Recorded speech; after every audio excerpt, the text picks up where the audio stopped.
All right, let's talk about something really important.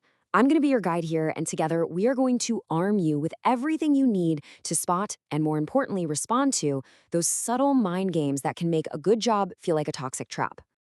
If you've ever heard a phrase exactly like this, and you felt that little sting of confusion, or maybe that knot forming in your stomach, then you are in exactly the right place.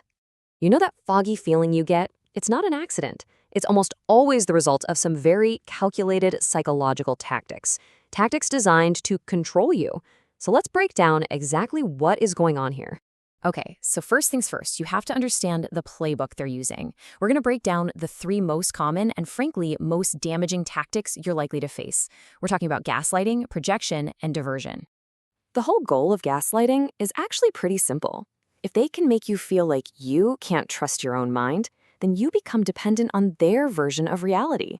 It just chips away at your confidence until you're easier to control. Just look at these phrases. You can see how they're designed to subtly undermine you, right? They make you second-guess everything, not just what happened in a meeting, but your own professional judgment, your competence, everything. Okay, so what is projection?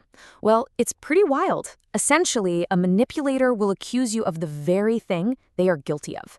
It's a really sneaky way to shift all the blame onto you and keep you so busy defending yourself that you never notice their own mistakes. This quote just hits the nail on the head. Think about it. Maybe you have a boss who consistently misses deadlines. Then the one time you're a little tardy, they come down on you like a ton of bricks. That's projection. They're putting their failure onto you. Diversion. This is the classic head fake. Let's say you try to bring up a serious issue, maybe a project delay that was their fault. All of a sudden, they'll pivot the conversation to something you did wrong last month. And just like that, the original problem, poof, it's vanished. And this table shows you exactly how it works. Once you start tracking these patterns, you can see how the focus is always shifted away from their accountability and onto some supposed flaw of yours. It's a very predictable and very powerful way to deflect. Now, it's really important to get this. These tactics aren't just random. They are tools used by specific types of people. So now that you know the plays, we need to recognize the players. To really protect yourself, you've got to understand the patterns these behaviors come from. And hey, just a quick note here. We are not diagnosing anyone. That's not the goal.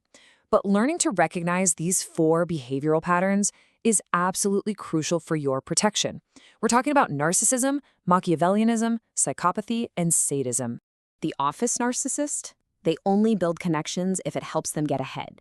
In a meeting, they'll have no problem taking credit for your great idea, but they will publicly shame you for the smallest mistake.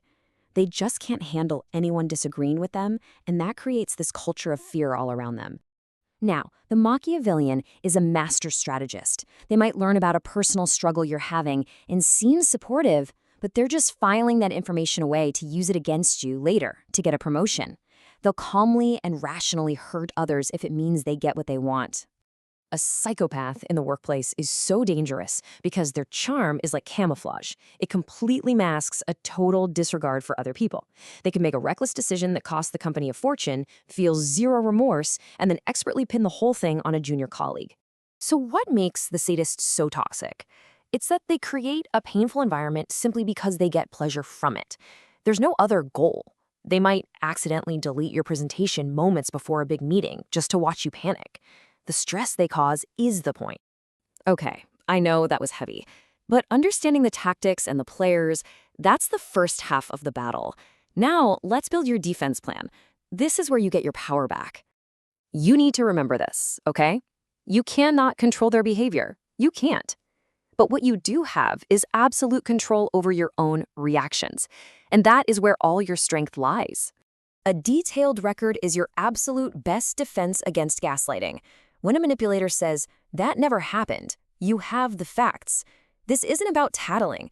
It's about protecting your own reality and your professional reputation.